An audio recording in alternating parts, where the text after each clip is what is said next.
To me, and obviously Ben was there to sort of, you know, shepherd it. It was to say as true to the tone of the first one as possible, and as true to the characters, and also, I think there's no reason for doing a sequel unless you're really going to blow it out, make it bigger, expand the world.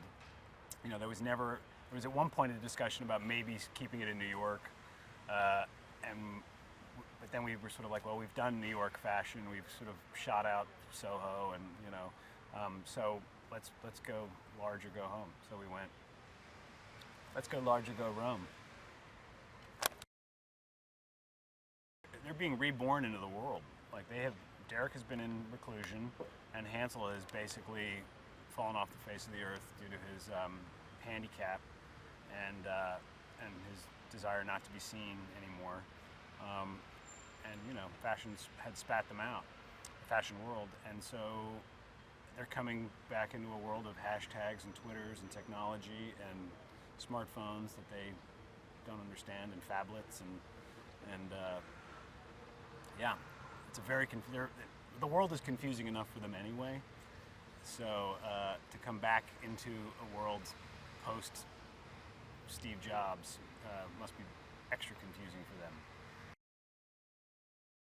Mugatu has been put away for a long time, and so someone had to be running the fashion world. So Alexandria Eitaz and Donatari, you know, he is the terrible infant of the fashion world. So he sort of is the 20-something that has filled the void, and who wants to bring Derek and Hansel back in a retro way.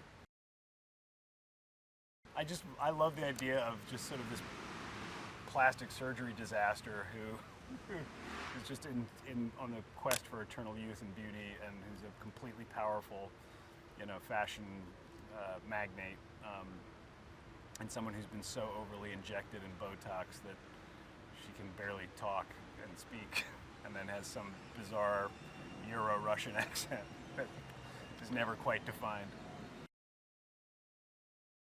It's incredible to watch Ben work because he can be in a scene, he can be rewriting the scene, acting in the scene, directing the scene, and also editing the scene in his head. So it all happens kind of behind his eyeballs, and then he snaps into Derek, and then snaps kind of out of it, and then he's like, okay, push in, no, you step back now, move the camera here, you know, like, and he can do all these things so well, and he's really good at assembling, I think, not to toot my own horn, but he's good at assembling really great crews, and people are the best at what they do, you know, and getting everyone to kind of work in harmony together, you know.